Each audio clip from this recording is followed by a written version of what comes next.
Hi welcome to NTV. నేను మీ లిఖిత మురళి. ప్రపంచమంతా ఎప్పుడెప్పుడా అని ఎదురు చూస్తున్న రోజు వచ్చేసింది. ఇరాన్ ఇజ్రాయెల్ యుద్ధం ముగిసిపోయింది. ఇన్ని రోజులు స్టాక్ మార్కెట్లో ఎక్కడ ఇన్వెస్ట్ చేయాలి, ఎలా ఇన్వెస్ట్ చేయాలని తెలియక అందరూ సతమతమైపోయారు. అలాంటి ఒక టఫ్ కండిషన్ నడిచింది. మరి ఆ టైంలో ఎలా ఉంది స్టాక్ మార్కెట్ నిన్నటి వరకు? మరి ఇప్పుడు యుద్ధం ముగిసిపోయింది కాబట్టి ఇక మీదట ఎలా ఉండబోతుంది, ఇప్పుడు ఎలా ఉంది, ఇవన్నీ మనకు తెలియజేయడానికి గానుగుపాటి ట్రేడింగ్ అకాడమీ ఫౌండర్ అలాగే స్టాక్ మార్కెట్ అనలిస్ట్ శ్రీరామచంద్రమూర్తి గారు మనతో పాటు ఉన్నారు. వారితో మాట్లాడదాం. Hi sir. హాయ్ అండి. సార్, నిన్నటి వరకు టెన్షన్ నడిచింది సార్. అసలు యుద్ధం జరిగింది, ఏంటి, ఎక్కడ ఇన్వెస్ట్ చేయాలి, ఎలా ఇన్వెస్ట్ చేయాలి, నష్టపోతామేమో, అసలు హ్మ్. ఇన్వెస్ట్ చేయాలా వద్దా, అవును. ఇలాంటి ఒక టెన్షన్ నడిచింది అవును. పీపుల్స్లో. అవును. మరి finally the day has come. అవునండి. యుద్ధం అయిపోయింది. నిన్నటి వరకు అసలు ఎలా గడిచింది? ఈ రోజు ఎలా ఉండబోతుంది? రేపు ఎలా ఉండబోతుంది? తప్పకుండా అండి. యాక్చువల్‌గా 3 మంత్స్ నుంచి కూడా అందరం గూడా డైలీ రోజుకొక ట్రంప్ గారి స్టేట్‌మెంట్‌తో హ్మ్. అతలాకుతలం అయిపోయాం. మార్కెట్స్ అవును. అన్నీ కూడా చాలా దాదాపు 20% ఫాల్ అయినాయి. అలాంటిది ఇప్పుడు నిన్న 19థ్ అగ్రీమెంట్ అయ్యింది. సో, మార్కెట్స్ అయితే మంచి రికవరీ అయితే వచ్చాయి. సో, మేజర్‌గా నిఫ్టీ అయితే నిన్న 24,077 దగ్గర క్లోజ్ అయింది. లాస్ట్ వీక్ అంతా చూసుకుంటే 23,200 నుంచి దాదాపు ఒక 800 పాయింట్లు పెరిగింది. సో, వీక్ అంతా కూడా మంచి ర్యాలీ వచ్చింది. అలాగే బ్యాంక్ నిఫ్టీ చూసుకుంటే 53,000 నుంచి ఇప్పుడు దాదాపు 58,000 దాకా వచ్చింది. సో, బ్యాంకింగ్ స్టాక్స్ బాగా ర్యాలీ వచ్చాయి. అలాగే నిఫ్టీ స్టాక్స్ అన్నీ కూడా మంచి ర్యాలీ వస్తున్నాయి. సో, లార్జ్ క్యాప్ కంపెనీస్ అన్నీ కూడా మంచి ర్యాలీ, అలాగే మిడ్ క్యాప్ ఇప్పుడు స్టార్ట్ అయినాయి. సో, ఇప్పుడేంటంటే ఒక కాన్ఫిడెన్స్ వచ్చింది మార్కెట్‌లో. క్రూడ్ ఆయిల్ రేట్లు తగ్గాయి. దాదాపు $80 దాకా, $78 దాకా వచ్చింది. అలాగే గోల్డ్, సిల్వర్ కూడా తగ్గాయి. సో, ఇప్పుడు మార్కెట్‌లో రూపీ కూడా స్ట్రాంగ్ అయింది. ఏవైతే నెగెటివ్ ఫ్యాక్టర్స్ ఉన్నాయో లాస్ట్ 2 మంత్స్ నుంచి అవన్నీ కూడా పాజిటివ్ ఫ్యాక్టర్స్‌గా మారుతున్నాయి. సో, ఇలాంటి టైంలో మనం ఇంకా ఎలా ఉండాలి, ఏంటి కాన్ఫిడెన్స్ మార్కెట్ మీద నెక్స్ట్ ఏ రకంగా ఉంటుంది అని చూసుకుంటే ఏంటంటే మార్కెట్స్ అయితే ప్రెజెంట్ నెక్స్ట్ బాగానే ఉంటాయి. మార్కెట్స్ అన్నీ కూడా పాజిటివ్‌గానే ఉంటాయి. సో, ఇండస్ట్రీస్ అన్నీ కూడా సెగ్మెంట్స్, సెక్టార్స్ అన్నీ కూడా పాజిటివ్ ఉంటాయి. మేజర్‌గా ఏంటంటే బ్యాంకింగ్ స్టాక్స్ ఇప్పుడు క్రూడ్ ఆయిల్ తగ్గింది కాబట్టి క్రూడ్ ఆయిల్ రిలేటెడ్ ఏమున్నాయో అవన్నీ కంపెనీస్ కూడా గ్రో అవుతుంటాయి. ముఖ్యంగా టైర్లు కంపెనీలు ఎక్కువ అవుతాయి. కాస్మెటిక్స్ కంపెనీస్, ఏవియేషన్ సెక్టార్, తర్వాత ఆటోమొబైల్ సెక్టార్స్. అంటే మొన్నటిదాకా పెట్రోలు ఇంకా పెరిగిపోతుందేమో అని చాలా టెన్షన్ పడి ఈ ప్రత్యామ్నాయాలు చూసుకున్నవన్నీ కూడా ఇప్పుడు ఆటోమొబైల్ సెక్టర్ అయితే రికవరీ స్టార్ట్ అవుతుంది. అలాగే బ్యాంకింగ్ సెక్టర్, ఫైనాన్స్ సెక్టర్, బ్యాంకింగ్‌లో కూడా మేజర్‌గా చూసుకుంటే state bank of India rally start అయింది. హెచ్‌డిఎఫ్‌సి బ్యాంక్ ర్యాలీ స్టార్ట్ అయింది. ఆ తర్వాత ఇంకా మిడ్ క్యాప్ బ్యాంక్స్ వచ్చి ఇండియన్ బ్యాంక్ అని, ఇండస్ఇండ్ బ్యాంకు, తర్వాత కెనరా బ్యాంకు ఇవన్నీ కూడా మంచి ర్యాలీ వస్తున్నాయి. సో, ఆ తర్వాత డిఫెన్స్ స్టాక్స్ ఇప్పుడు మళ్ళీ ర్యాలీ స్టార్ట్ అయింది. బీడీఎల్ గానీ, బీహెచ్ఈఎల్ గానీ, బీఈఎంఎల్, ఆ తర్వాత కొచ్చిన్ షిప్, మెస్గాన్ డాకు, జీఆర్ఎస్సి.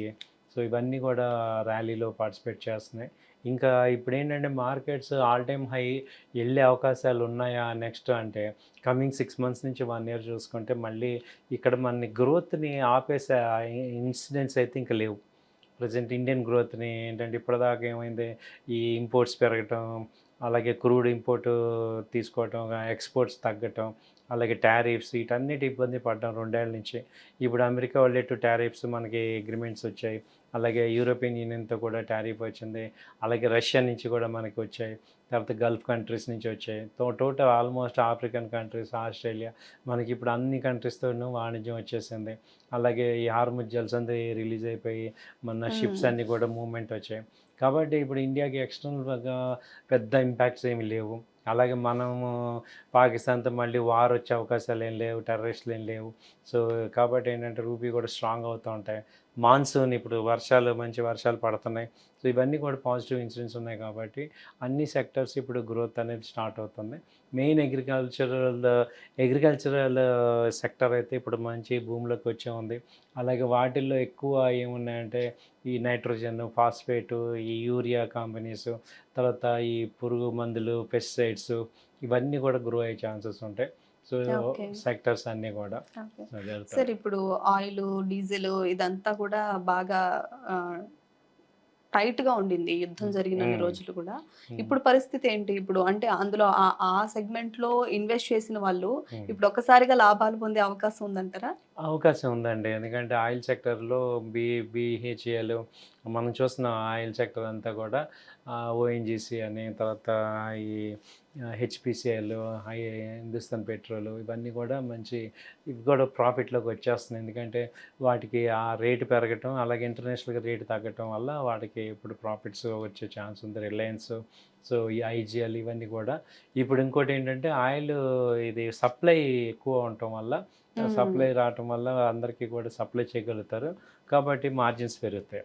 ఇంతకుముందు ఏంటంటే అసలు సప్లై లేదు కాబట్టి సేల్ చేయడానికి లేదు. ఇక్కడ డిమాండ్ ఉంది మనందరికీ.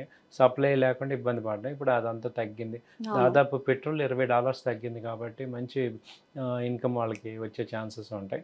సో, ఆ సెగ్మెంట్‌లో కూడా మంచి గ్రోత్ ఉంది. అలాగే ఇప్పుడు ఇంకా ఫార్మా సెక్టర్ నెక్స్ట్ అంతా కూడా వర్షాల సీజన్ అంతా ఫార్మా సెక్టర్.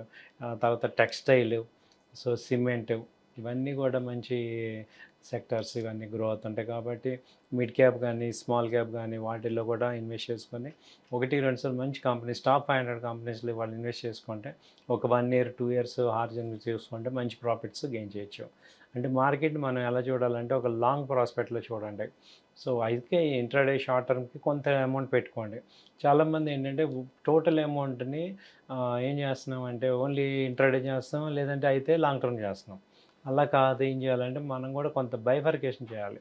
ఉమ్. సో కొంత అమౌంట్, సపోజ్ నా దగ్గర 5 lakhs ఉంది, ఒక 3 lakhs long term investment, 2 lakhs short term పెట్టుకోండి. ఎందుకంటే షార్ట్ టర్మ్లో కూడా మనకి రొటేషన్ వస్తూ ఉంటుంది. అవును. సో అలా చేయటం వల్ల ఏంటంటే ఇక్కడ షార్ట్ టర్మ్లో కూడా బెనిఫిట్ అవుతాం, లాంగ్ టర్మ్లో కూడా బెనిఫిట్ అవుతాం.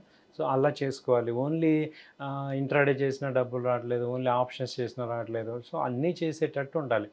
టూ మచ్ చేయకూడదు ఏది.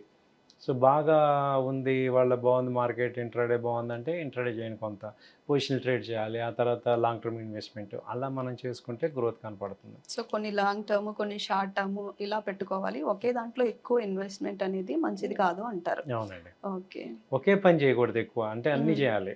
అలాగే మీకు ఇందాక వీడియోస్లో చెప్పినట్టు లాంగ్ టర్మ్ ఇన్వెస్ట్మెంట్కి ఏ కంపెనీలు బాగుంటాయి, అలా మనం ఫండమెంటల్ అనాలిసిస్ చూసుకుంటూ వాటిలో ఇన్వెస్ట్ చేసుకుంటే మనకి తెలియకుండానే గ్రోత్ కనపడుతూ ఉంటుంది. సో అలా గ్రో చేసుకుంటే మీరు సక్సెస్ అవుతారు దీనిలో. సో సిచ్యువేషన్స్ అనేవి పర్మనెంట్ గా ఉండవు. మీ మనీ స్టాక్ మార్కెట్ పర్మనెంట్ గా ఉంటుంది. కాబట్టి ఆలోచించి తొందరపడి నిర్ణయం తీసుకోకుండా చాలా నెమ్మదిగా నిర్ణయం తీసుకొని వెనకడుగు వేయకుండా లాంగ్ టర్మ్ లో కొన్ని, షార్ట్ టర్మ్ లో కొన్ని ఇన్వెస్ట్మెంట్ చేయండి. మంచి లాభాలని పొందండి. Thank you.